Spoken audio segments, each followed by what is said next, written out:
Today's episode is with an inspiring woman. She's built a super impactful business and has learned a lot along the way.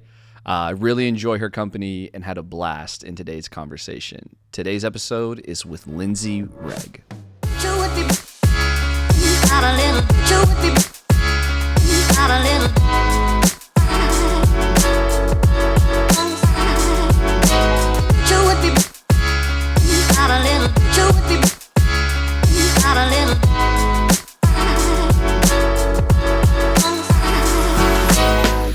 I get in those ruts too where it's like you wake up and it's, you've got 30 minutes later, you're like on the next Instagram post or the next and email it's and you're like, waste of time. Like, what? I could have been like actually doing something productive at this point. Yes. And it's totally a toxic habit of just like, updating my inbox or like my email app like all throughout the day, but especially like, okay, like we get up early, like the coffee industry like starts early. For sure. Like, if my alarm clock's going off, like, sometimes it's 5:36, 6:37, like whatever. Yeah, but for sure. Okay, you don't need to start your day with like email.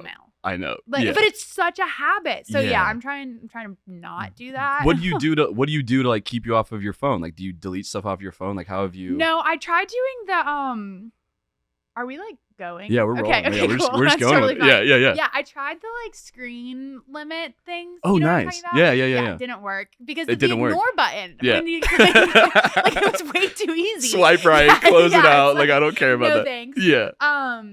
So then I rearranged where the apps are on my phone. Nice. Because then it was like I intrinsically would go to press the button of email, but it would open up like something random. And I'd be like, and it was just not even muscle memory trying to hit that place on your phone. It was the muscle memory. And that's when I realized like, holy crap, I open this way too often. That's right. Yeah. And that was more just like eye-opening. And so now I'm trying to like when I feel myself go there into like the new spot that it is on my phone screen. Yeah. Like be like, Lindsay, like it's 6 p.m. on Friday. Yeah.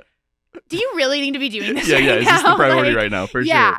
And even sometimes when I will open it and then I catch it, like before I even like look at what loads, I just like close the app. Oh, wow. And so that's been nice. So you're really trying to like have triggers to like be I'm trying to untrain that habit. Exactly. And I think I think it's common in a lot of like startups, small business, like just when you're in grind mode. For like, sure. Because any new thing that comes in has an opportunity to like be a big deal and like take the next step and like keep it going. And so that's like I think I'm proud of myself for like being on it and like wanting to keep it coming, but at the same time like okay, even if one, no one's emailing you some big opportunity at 5 p.m. on a Friday, and two, if they are, you're not about to like close is it gonna happen? Is it gonna happen? But it's Saturday. Like odds are you're gonna get like mid email, like mediocre emails, and then you're just gonna be like, oh, I should deal with this. These are low grade emails coming in past 4 on Friday. These are no one needs that. Yeah.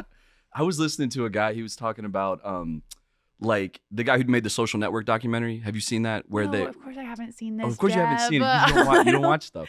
But he was talking about how I feel bad.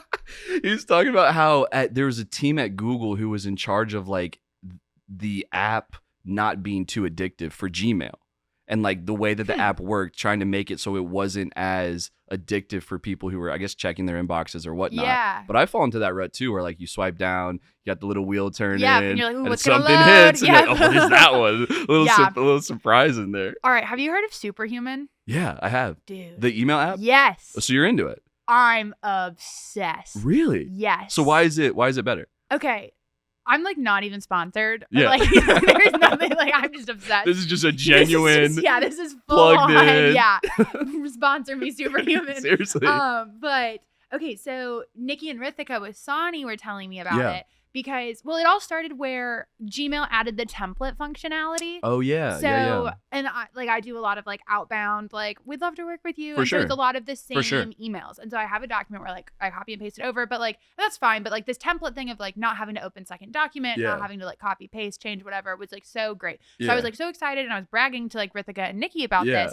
And they were like, Lindsay, no offense, but I'm about to like one up you. Yeah. And they're like Superhuman. This is Little League. We're about to tell you like, what's good. Your Gmail templates are cute and all, but like, so then they were showing me this and I was like, like, I see what you're saying. Like, there seems to be a lot of great functionality here, but I'm also really on top of my inbox. Like, I practice inbox zero. Not that I actually ever get there in 2 years. But it's a goal. But it's a goal. It's big goals. Goal. Yeah, absolutely. It's on my radar. Yeah. And I was thinking, I don't know how much this other format is like actually going to make a difference for me. But they had, I mean, if you know someone with an account, you can get like first month free. So they sent me like first month free, and I was like, all right, well, I might as well try it. Like, I have nothing to lose. For sure. And within a week, I got down to inbox 7. So I did not hit 0. Single digits though. But I mean, it has been like, I consider it good if was at like 40 or 50, for sure. And it was more realistically like 100, 120. Yeah. But yeah, it's the fact that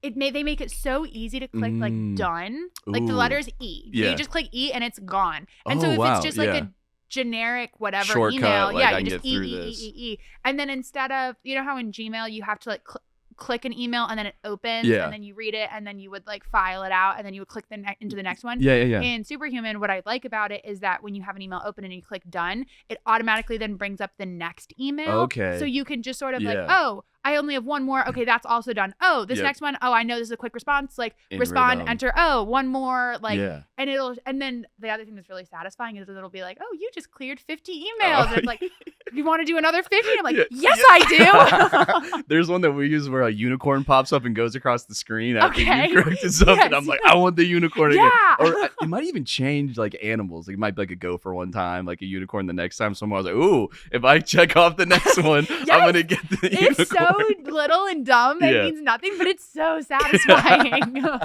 What else do you like? Because you've got a lot of different things going on between like speaking and the business. What else do you do to like keep yourself on top of your game? Like, do you have other little like methods or just routines that you do? I have a dream routine. Okay, let's hear it. Yeah, I want the dream routine. I'll give you my dream routine too. We can both dream about our dream routines together. So my dream routine is that, I get home at the end of the day and I shower. Well, to take me from I want morning to night. Well, no, or does it start the night before? My dream routine starts the night before. Oh, okay, here we go. All right. So my dream routine is I get home, I shower. Just got this new robe, also not sponsored, also unbelievably obsessed. Okay. like I should be a sales agent for these people because I have sold so many of this one robe to all of my friends. Well, we got to know the robe. I mean, give us the. I honestly don't even know what it's called, but I have the link.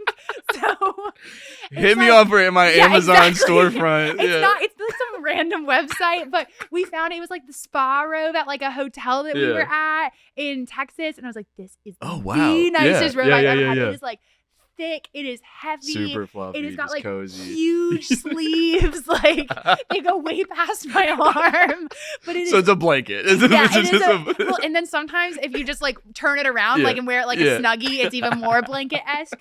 But yeah, so I get into robe. Oh yeah, we call it robe. We don't just call it like the robe or a robe. It is robe. So there's like a robe group chat with like all of our friends who have gotten robe, and basically you just text me like, ooh, like what a good night for robe. So anyways, it's like sisterhood of the traveling fans, but everyone has their own robe. We talked about having like robe night where like you have to have the robe to like come to robe night. That's right, yeah. Anyways, so dream routine, get into robe, go to bed at like 9 o'clock, right? Like this is where, because then dream routine the next morning is that I wake up at like 5:15, 5:30, go to 6 a.m. yoga. Oh, wow. Early to bed, early to rise. Exactly. So that's the piece of dream routine is that the 6 a.m. yoga is part of it, but in order for that to not suck, you have to go to bed early. Yeah. That's where it's hard. The unlock. Yep. And that's where opening the inbox at 9 p.m. is not helpful. So yes, go to yoga. We go to yoga studio like right next to 321. So then like after that, stop by 321. Get a cup of coffee, or not coffee because I don't drink coffee. But get my chai, get my tea, get my kombucha, my matcha. Hang out for a minute. Chat with the team. Maybe sit at 321. Like do a little email work. This is the downtown one. The downtown one, yeah. And like how awesome would it be? Like 7 a.m. Like I'm already exercise. Oh my gosh. I'm on the email. If you get the morning workout done early and you walk out of the gym and everyone else is just waking up, you're like, I am conquering the world. You feel like you got like a jump start. Oh, yeah, you're like, bow down, everybody. It's so satisfying. And then honestly, whatever happens after that doesn't matter because like I've just started and ended the day with such like a prime. Yeah. Yeah. So that's dream routine. That's dream routine. It happens sometimes. I think mine is actually very similar to yours, minus the robe part, though. Robe could become dream routine elevated. What's interesting about my routine and like something, this is in the mix of the routine, is my eating was so thrown off in high school with wrestling. So I only have like one meal that I really eat a day. Still now? Yeah, still now. To this day, I can just like have a little protein drink, make it till like 5 p.m., 6 p.m. and feel. But I think like 6 years, and even, I mean, it's been probably, how long has it been since high school? 12, 13 years at this point? It's not a fun number. Yeah, I don't want that number. Yeah. Let's just put that number over here. So like, my dream routine would probably involve changing my my brekkie a little bit so I can feel a little more charged from my workout. But I love the morning workout. And my dream routine would probably include some sort of like content creation in the morning, because that's just like, that's just such a good outlet for me. Yeah. And I feel super energized. Like even after a podcast, even if it's been like an hour, I'm like, oh, let's go. What's next? Like I just love that. Turning. Yeah, like the good vibe. Like it's almost like seeing the team at 3, 2, 1. Like my version of that would be like having a great conversation with someone, and then the day starts. I'm like, all right, now it's time to like get down to business. And I do love the idea of like starting your day with something that really does like just vibe with you, because I think it can set the pulse for the rest of the day. Oh yeah. Yeah, when you're able to just feel like you're really doing something that's in line with who you are. Yes. How do you feel? Do you ever like feel like you're exposed to sort of the current culture of like young entrepreneurship? Definitely. Yeah. What do you feel like? How do you feel that looks online versus your in-person interactions? Oh my God. Well, I think online, it just, everyone looks like they've got it all figured out. I mean, but it's like, it's the criticism of any sort of social presence. Like you just don't see the full story. But I remember like even of friends that we have that are entrepreneurial that are like, wow, like, Rithika and Nikki, like they're traveling to all these like Nordstrom showcases, like they're speaking at like TikTok conferences, like, oh, that's so cool. And then like you go to hang out with them and they're like, ugh, like our shipment came in and we have to like go through like every single garment to like check the stitching, and it's the grunt work that like, sometimes that can even appeal, like you can sort of mention that on social media, like we'll mention like, wow, like 500 gift boxes to package, like that's a lot of work, but like you sort of like, haha, okay, next post. But like when you're living that life, oh my God, it is so much work. And I also think that's really what like can bond young entrepreneurs, because it's like, this is so ridiculous that like this is what my day is about to entail, but like I know it is what's coming, and I understand what you're about to go through, and like there's no alternative, so here we go. Well, that's what's so cool about like even those little meetups that we were doing outside 321. Like when you go around the circle, like people have like real hardships that they're going through, and just like, okay, homie needs a pallet because he's gonna ship his first like pallet thing. Exactly. And he's like, how the heck do you like palletize, your product? Like, where does one like get pallet? And we're like, oh, well, we have so many pallets that we can't get rid of. So like, come on over. Yeah. And I think that's what's so nice is like, you're right. It does span so many different industries. But the problems and the things that, the creativity, it's all the same. Yeah. Steps. Do you ever feel like being so young has been like has led to more sort of like hardship, or like have you had to work through certain things being so young to be like taken seriously, or like totally I mean, I think it's a double-edged, or what is it, not necessarily double-edged sword, but it's got the pros and it's got the cons. For sure. Like I think the positives is that we, like when we first started, we had no idea what we're doing, right? We were 18 years old, we don't drink coffee, we don't have business experience, like nothing. Side note, we were at a lady's place the other day. She's doing like a kids play place where they do coffee. And it was the day before their grand opening. And she was like, I don't really even know how to use my espresso maker. Like I practice with you guys. And I was like, wait a second. I know someone who's in the same. Lindsay and Michael at 321 needed to figure out. And I told her this story, and she loved that y'all were in that same role. That's awesome. So yeah. It feels good when other people don't know what they're doing. Yeah, exactly. I was like, we're all figuring this shit out. Like, but yeah, I mean, like some of the, like I remember when we were first getting started, it was like, oh, we need a name, we need logo, and then someone was like, oh, you should probably have insurance, you should probably at some point figure out payroll, you need workers comp, you need. It was like, all right, well, like one thing at a time. Because we didn't know. It was like, because we didn't know what we didn't know, it wasn't overwhelming. Yeah. Because we only knew we needed to sort of like cross the like next hurdle that we didn't know. We didn't recognize the volume of hurdles that would then come after that. Yeah. Like I think if I had known all that we were going to need to figure out, I don't know how eager I would have been to start running in that direction. Yeah. But almost like the naivety like helped that. Like, you could say. Yeah. But then on the flip side, yeah, I get asked a lot, like, being like a woman in business and like a female entrepreneur, like, does that mean, like, do you face injustice in that way? And yes, but I actually think more so than like the prejudice of being like a woman, like the age thing. There's just a big stereotype of like, you don't know what you're doing. And like, okay, you're right. Like, I don't. Like, so let's figure it out. We haven't done this before. But yeah, it's the grit, it's the problem solving, it's the willingness to grind. That I do think is unique in a lot of young people. Yeah. One of the things that I've been doing, I'd be curious on your thoughts on this. One of the things for me this year that I hadn't dealt with before, but I had to work through in like Q3 and Q4, staying motivated to like do the next thing. What's your, like, your North Star? Like, what is the thing that, do you ever feel like that?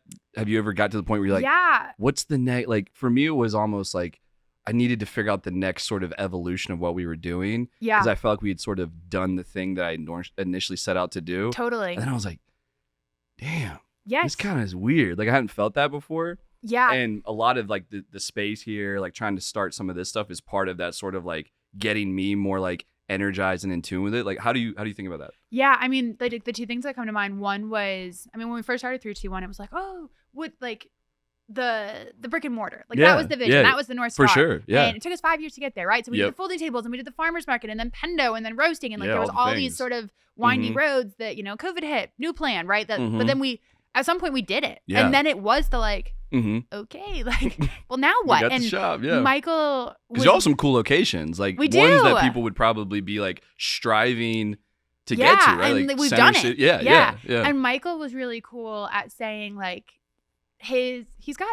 Michael can be like take more of like a behind the scenes role, but I will tell you, the man has some like freaking insightful like one-liners that I'm like, you're the one that needs to be. He's on a these wise things. man. Yes. Yeah. Like he was like, because we were sort of talking about that, like a little bit of identity crisis. We'll have to do another one and bring Michael in too, so we can do it all together. That'll be fun. Yeah. But yeah, his comment was, he said, "Well, now we get to dream again." Whoa. And I was like, okay, goosebumps. Yeah, I got goosebumps. Yeah, and I was like, that's really cool. And it was like, he was right about like, yes, you set a pipe dream and you fulfilled it, and like that's something to be really proud of. Yeah. But it doesn't mean that it's the end of the journey. Like, it's just a really great milestone, like, along the way. Yeah. And then the other thing that sticks out to me was at the end of last year, we got the roasting facility up and running. We brought in someone to like oversee the roasting and the production, and like some of these sort of like big pieces were starting to come together that were a lot of, truthfully, like what his job was. And he's just very good at like operations and systematizing, and that's sort of more of the role that like he plays within 321. Yeah. And I remember at the end of the year, he was like, well, I'm going to have fully outsourced Michael Evans's need at 321 Coffee. And I was like, Michael, you are not going to have outsourced your need. There are so many things that like we need you for. And so, I think it is about setting the time aside to like sit down and brainstorm and like come up with like what ideas really make you tick. Because the other reality of being like growing business is like, you got to wear all the hats. So like, yes, you can do the parts that you like, but there's still plenty of things that you need to do that you don't care 100%. for. And so like, how can you focus in more on doing the parts that you do love? And I mean, Jeb, I would give kudos to you. Like, I would say like, I leverage Michael just as a co-founder and someone that really is like bought in, and like the thought of coming up with some of that like direction setting solo, like that would be really hard. It is. It definitely is. I think that was one of the things that was just sort of weighing on me of like, when the company I was at folded, and I was sort of like almost kind of forcefully pushed into trying to create something, and then you sort of set this idea like, well, this is what I'm going to try to create, and then you make it, but you've sort of been in creation mode. You haven't been in like forward thinking mode. Right. You kind of have to like almost take a step back and just be like, okay, well, what could this look like? What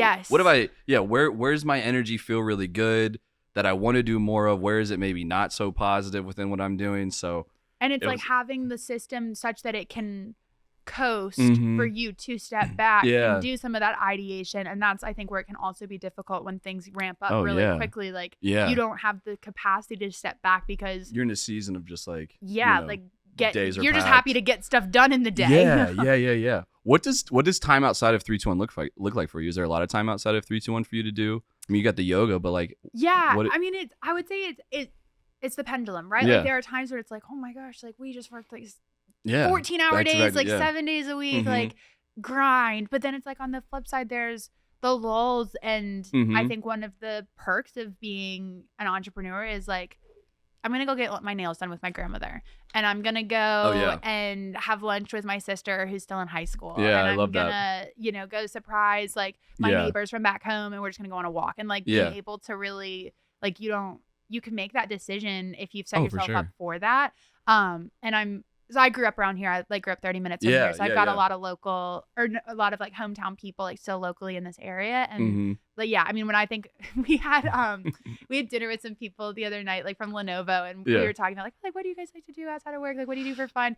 And all of us sort of stared at each other. We're like, well, we like to have dinner. Like, yeah. But dinners are good. We like to go for happy hour. Like, we like to meet up with friends for coffee. Like so we decided like our hobbies are just like spending time with people and like doing whatever, like food, drinks, beverages, like going on walks, going to yoga class with friends. But like I think the commonality was the people part. And I feel very fortunate to work in an industry and my role is very like people oriented, like within our team, within our partners, within like people in the community. Like I just so feed off of other people. And so for me, like time outside of 321. But it's also cool when it can be time like with 321 is like for sure spending time with other people. Yeah. The reason I ask it's another thing that I've been thinking a lot about, especially in Q4 of it's funny, like looking back at life, like different seasons you have almost. And like college season, I was doing startup stuff, but like I had all of these like, I guess you just call them extracurriculars, like diving and like, a lot of outdoor stuff. And then went into like startup work mode, which was basically kind of like pledged all of my time to this company. It wasn't even mine, but I really believed in it. That folded. And then I kind of just went straight into build mode of like, well, I got to eat. And then like eat turned into something that was actually working. And then something that actually working just kind of turned into something I was enjoying doing. Yeah. But I've had this weird, like, over the last 30 days, I've been like, damn, I kind of lost all of those like fun, different things I was doing as like young Jeb. So like, how does old Jeb try to establish, or not old Jeb? I was gonna say, and old Jeb is what, like 28? Yeah. Old Jeb shaved his head. Young Jeb would be petrified of what old Jeb has done to this. But I don't know. For me, I've almost felt like I need to bring back. Like, do you ever feel like you need to like get back to something you were doing like that?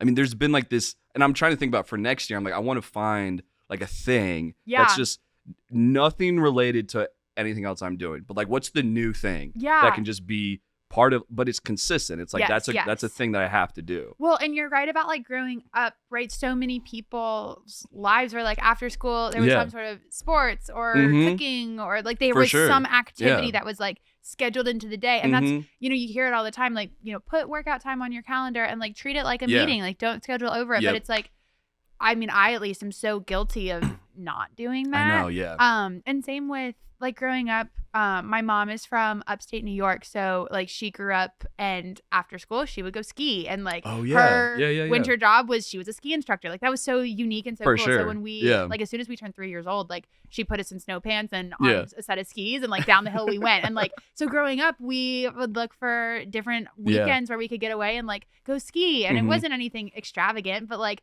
just the Virginia mountains or the North Carolina mountains, but like a quick like day trip, and like how fun that was. Oh, and, like just different types of experiences. Yeah, that might and having something to look forward to that like really breaks up the routine. For that's sure. Another thing that I think you can get so caught up in is just like having, like even though your days might be different, like there's the day for me, it's like day of packing all the coffee, and the day of like meeting with all the different companies, and the day of interviewing people, and the day whatever. But it's like nonetheless, like each day is doing something for 321 because there's always something you can do. But like being intentional about having the ways to break that up. How do you think about like your health and wellness as a founder? Like, do you have like certain things you try to stick to outside of working out to keep you? Yeah, and I would say that's something that like looking back on my journey, like there's been stints of 321 where like that was like so not on my radar, and like I definitely felt that like repercussion. You haven't gone all in on my eat Chipotle instead of cook. Okay, that's the problem. Dude, every time we online order Chipotle, I'm like, I'm saving time, I'm saving money. Jeff would be so proud. So for anyone listening, there's a video from this guy, Alex Hormozy, and people listening who are in entrepreneurship definitely know his name, but he has a theory if your time is worth something, I guess you got to put that out there, that instead of buying groceries, eating Chipotle, I guess like 2 or 3 times out of the day can actually be a positive thing to do. So you can be more efficient. You're making money. Yeah, you're making money. You're making money. I guess the downside of that is if you just eat Chipotle every day and don't do anything, you're in trouble. But, okay, another pro Chipotle hack is that the veggie burrito or veggie burrito bowl is, I think it's like, in the $7 or $8. I mean, and it includes guacamole. So that's we are coming out on top with the veggie bowl. Let's go. Hello, healthy vegetables. So, that's amazing. There's a Chipotle really close to the roasting facility, so especially on some of the late nights, I can always make the argument for it. Okay, this is so funny. I used to live over there off of the golf course there. Yes. So that Chipotle that you go to was my... Dude, it's a reliable one. It is good, yeah. It's kind of new, too, so you're like, this place is legit, yeah. But yes, back to your original question. I mean, there was one winter where I just remember feeling like, how are we gonna get through the day? And it was like it was like one of our first winters of being like really into like holiday like gifting mode. And it must have been because this is 2022. Right? Yeah. No, 2023. I hate But you years. were in 2022. We were in, because when did Pendo? That all opened in 2022. So it would have been 2021. So it was the end of 2021. We were getting ready to open Pendo, and we were going to open, the downtown Raleigh shop was on our horizon. And like, then like Durham was like, oh, like maybe we should open that Durham location and like holiday gifting. And so like, there was stuff going, which was exciting. Yeah. And then we had the shop at the farmer's market, and our manager at the time, we had like one full-time manager because we had the one shop. She gave us her 2-week notice, which, and it was just this. And so then we opened up applications to to fulfill that spot. And for the first like couple days that it was open, no one applied. Oh, and it was so terrifying because it was like, we needed to roast all this coffee to do all the holiday orders. And we need to get, like, we were having all these meetings with like legal review to get these contracts signed. And then like figuring out the equipment pieces and the layouts and the architecture work for like the new location that were coming. But now we also need to be like at the shop at the farmer's market to like run that. And then no one's applying. So like, how are we going to like do all this growth if like no one even wants to be on our team for like the current location? And it was just like so horrible. And like, I remember, like I said, I'm from around here and my grandparents live in Cary as well. And like I just remember they would just show up with food. Wow. And like lunch or groceries or whatever it was. And it didn't even matter what it was, but it was like, it meant so much to me to like have that like support system, because like I didn't feel like I had time in the day to even like think about food. Yeah, which exactly. feels ridiculous because like, hello, it's literally a basic need. Yeah.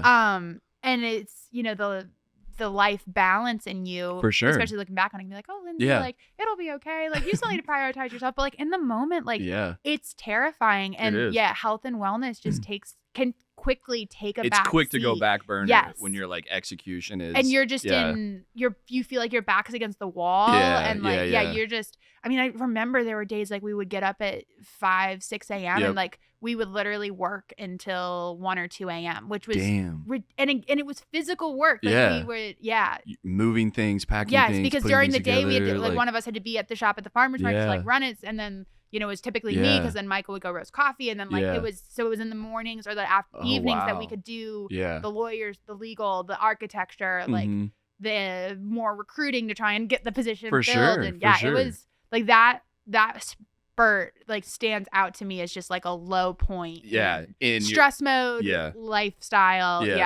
As part of that routine, though, are there things that you want to do throughout the day, or like things that like ways that you eat? Like, are there things that you have that you feel like have helped you do that? Definitely. I mean, I would say like I've been very cognizant of like food and like nutrition, and like I start every day with a kombucha. Nice. So you have little things that you feel like are, And finding, but I think the key is like finding stuff, because I'm a foodie. Like I am not the person that's like, oh, I'll be gluten-free and vegan and like I love lettuce. Like that's not me. Like I can eat. Although that veggie bowl kind of hitting sometimes. That's what I'm saying. But like that's the key. Like it's I think finding the food that like is healthy, and it doesn't have to be like the ultimate like temple meal, but like stuff that like that you still find delicious. Like I think kombucha is absolutely delicious. Like I am obsessed with poke, like deconstructed sushi. Yeah. I would eat that. I would eat sushi every day of my life. Really? My bank account will not allow for that to happen, right? But like, okay, so like go to H Mart or the Grand Asian Market, and like you can buy all this stuff and like do it at home. So like there you go. That's great. Baller. Yeah.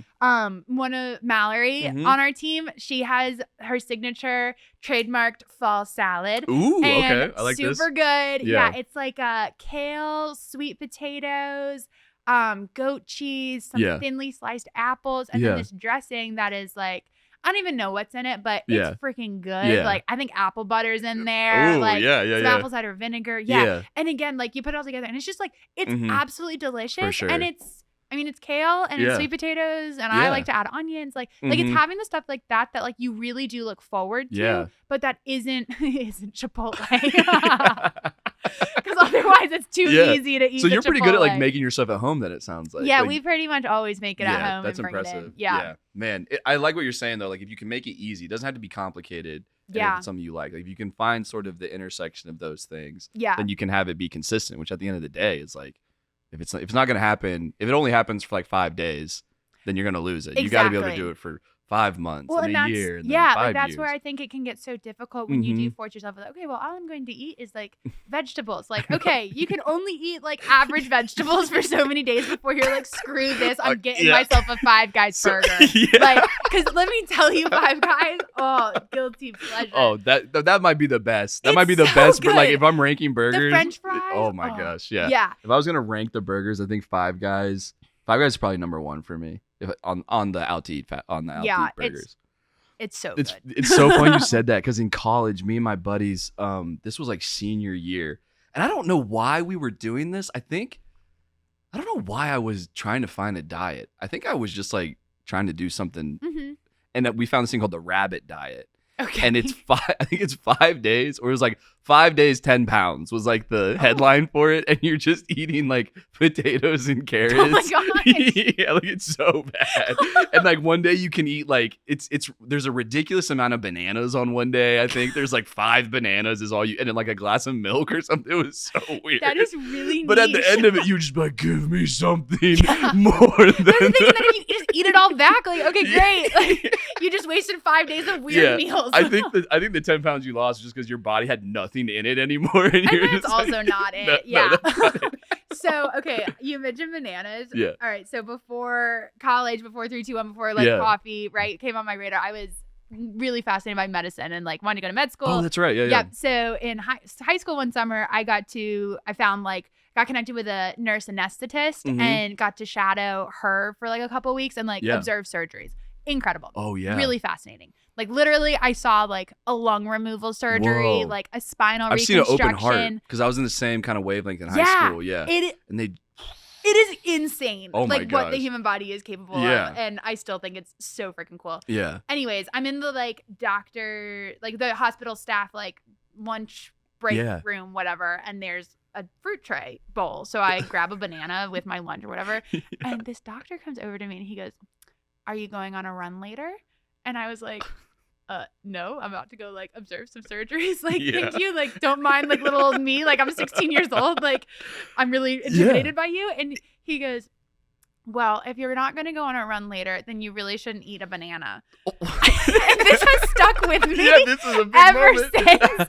So every time I eat bananas, because I love bananas and they're like all of like 20 cents in the grocery store. Yeah, for sure. I feel this like sense of guilt if I'm not going on like a run. hesitating to grab it out of the pantry. You're like, I don't know. I'll still do it, but and of course I've never fact checked it. So, maybe there's some listeners out there that are like, this girl is total BS, but like that's my Gotta go on a run today. Gotta go on a run today. And I think it could have also had just gone on a run and that would have been fine for him, but something there had about to be a run and bananas. There had to be a run. Yeah. That's hilarious. I remember when I went to see the open heart surgery, it was wild. But the thing that stuck out to me was when the surgeon entered the room, you would have thought like an attorney general had walked in, because they'd been in there, and I'd watched her. She had to like carve the vein out of the person's leg. So she like went around the vein with this thing, pulled the vein out. She had them all like cut up on the tray, and then he walks in, and everyone's just like, it's like he was the guy. Yeah. And I was like, oh man, he's fucking here.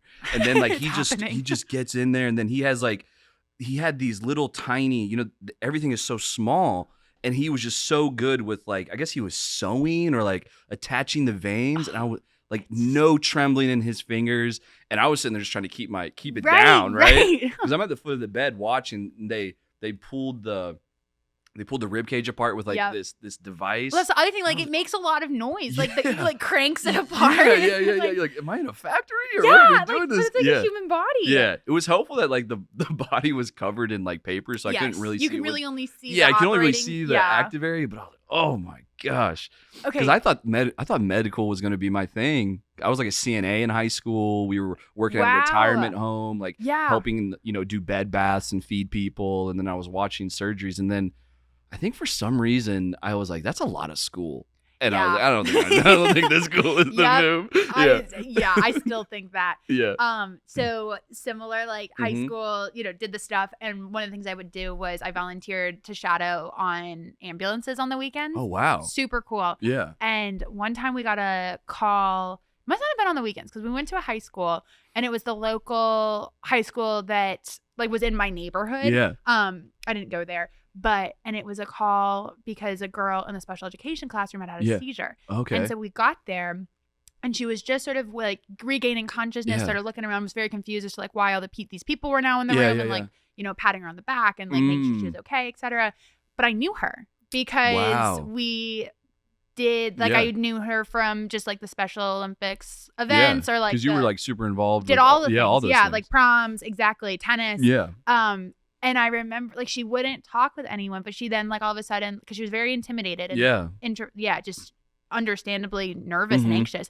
But she saw me and was like, Lindsay. And I was like, hey, her name. And it was so, and like, I didn't obviously like do anything like medical intervention, but like, it was so cool to like have that moment where like in a different setting too, where you came to like provide like I'm just supposed to be like fly on the wall here, but like all of a sudden like I was able to help just bring a little bit of like comfort and value. That would feel really good. It was super cool. What was going on in your mind that made you pivot into doing something different? Like what's that whole thing? Well, so 3-2-1, when we first started, it was just sort of like, oh, this will be a fun side project. Oh, that's right. The whole plan was, like, when I went to college, like, I was biomedical engineering. I was on the pre-med track. Oh, you were? Okay. Yeah, I was full on in the organic chemistry class. Yeah. Which was horrible. And I distinctly remember, like, at one, so then, like, 3-2-1, this will be fun. Like, we'll just figure it out. Like, who cares if it works or not? Like, we're just going to give this a shot. Yeah. And at some point, like, we start doing more, and I'm like, oh, like, this is really cool. And I'm like, should I, like, do I really like organic chemistry? Like, and so I start like, I like having these hieroglyphics on the chalkboard that I am trying to decipher. So I start like having that mental exercise, and like, Lewis Sheets and like other mentors were like really influential and like sort of thinking through that. But I distinctly remember the day I was sitting in I was in physics 2. And it was early in the semester, and the professor comes in and starts talking about whatever the heck, like electromagnetism, whatever. Yeah. And I just remember thinking, no, like I'm out. And so I just got up and left like the class. Like I was like, I'm not even, like, I don't even want to sit here for the next hour and a half. Like I'm leaving. Yeah. And I walked straight over to Lewis's Sheets' thing, and I was like, I think I got to do it. Like I don't think I can. I think I got to make the switch. The straw that broke the camel's back. You bring in the electrodes. I'm out. I'm done. And what was crazy, like looking back on it, and another just like, gosh, like Lewis Sheets is such a good person, but like, find the mentors that like really are there for you. For sure. Like he met with me. It was Friday at like 5 p.m. on Labor Day weekend. Oh, wow. He met with me for like 2 hours. We went to 42nd and Lawrence because that was his place. Classic. Yep, absolutely, on those stainless steel chairs. And we talked through it, and I was like, okay, like I'm doing it. I'm dropping all my classes. And drop ad period, this is on Friday of Labor Day weekend. Drop ad period ended on Monday, Labor Day Monday. And so then it was like, Lewis, I need to get into classes, but I'm like technically an engineering student. So like, for sure. I couldn't like you know, go to the business side of stuff. And like all the classes are like filling up now, and it's like no one really wants to be on their emails, and so of course Lewis figured out how to make it all happen. And man, I remember chemistry class because I think I had to take one chemistry class, and I would always sit like 3/4 up, and I would always try to hide behind people because I didn't want to go up to the front. And there was one day where I think I was going down to Wilmington later in the day, and I was just like checking the surf on my phone because I was like, I'm just trying to get out of here. And I was wearing a black, I remember, I don't know why I remember this so well. I was wearing a black jacket with a white shirt that had a red collar. And I was kind of hiding behind some people, just like, and the lady she got to this point where she was like trying to get people to come up to the board. And she just sniped me between the two people. She said, black jacket, white shirt, red collar. You want to come down here? What did you say? No, I do not. I looked up. I was looking around. Please tell me there's another person with the black jacket, the white shirt, and the red. Because it can't be me. It can't be me. I was like, no, I don't think I'm going to come down. And I swear